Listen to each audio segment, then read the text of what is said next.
Et le chiffre du week-end, 300 milliards de dollars par an sur 10 ans, c'est le montant de la contribution des pays du Nord pour aider ceux du Sud à réaliser leur transition climatique. Une somme conclue à Bakou à l'issue de la COP29, mais un accord déjà critiqué par ses bénéficiaires car jugé insuffisant au regard de l'effort budgétaire réel. Les pays en développement attendaient en effet le double de la somme allouée.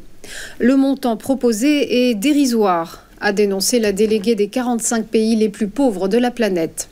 En outre, ces derniers estiment que l'engagement financier de l'Europe et des États-Unis n'est qu'un dû au regard de leur responsabilité historique dans le réchauffement climatique.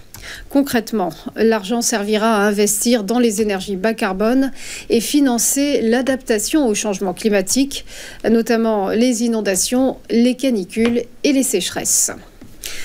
On poursuit avec une autre somme, 4 milliards de dollars. C'est ce qu'Amazon va injecter dans Anthropic. Le géant du e-commerce va donc doubler la mise dans le rival d'OpenAI, un peu plus d'un an après son premier investissement.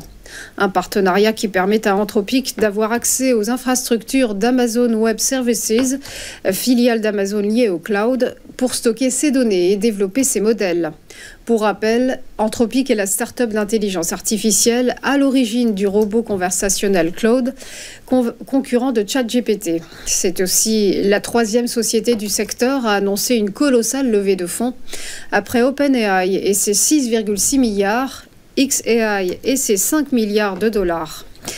Au total, Anthropic a levé 13,7 milliards de dollars, dont 58% apportés par Amazon et 10% par Google. On termine avec ces propos de Roberta Metsola sur le Mercosur. Les inquiétudes françaises sont légitimes et doivent être entendues. Déclaration de la présidente du Parlement européen à la tribune dimanche. Dans cet entretien hier, Roberta Metsola assure vouloir poursuivre les négociations de cet accord de libre-échange avec le marché commun sud-américain, tout en privilégiant, je cite, une solution équilibrée qui à la fois protège les intérêts de nos agriculteurs et débloque de nouvelles opportunités pour nos entreprises. Toujours opposée au texte, la France tente depuis plusieurs semaines de convaincre d'autres pays de l'UE de constituer une minorité de blocage afin de s'opposer à l'adoption du traité.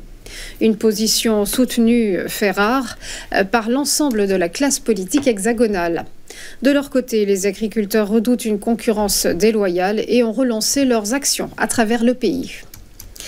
Et on passe au point bourse, le rappel de la clôture des marchés vendredi dernier avec un CAC 40 qui a grimpé de plus 0,58%.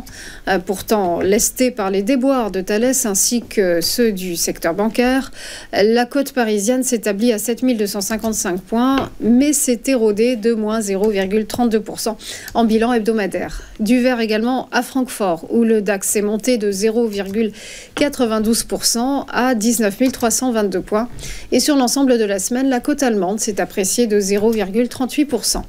Forte progression à Londres pour le FTSE. Il a engrangé plus 1,38% et pointe à 8262 points.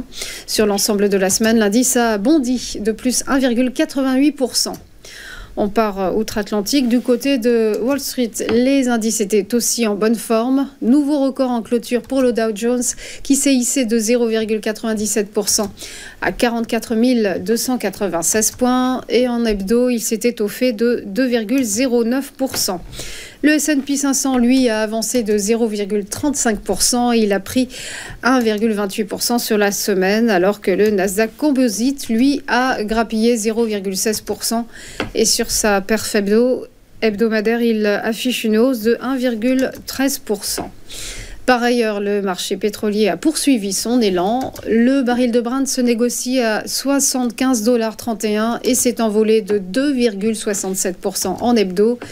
Quant au cours du WTI, il s'est propulsé de 2,87% sur la semaine et pointe à 71,23 $.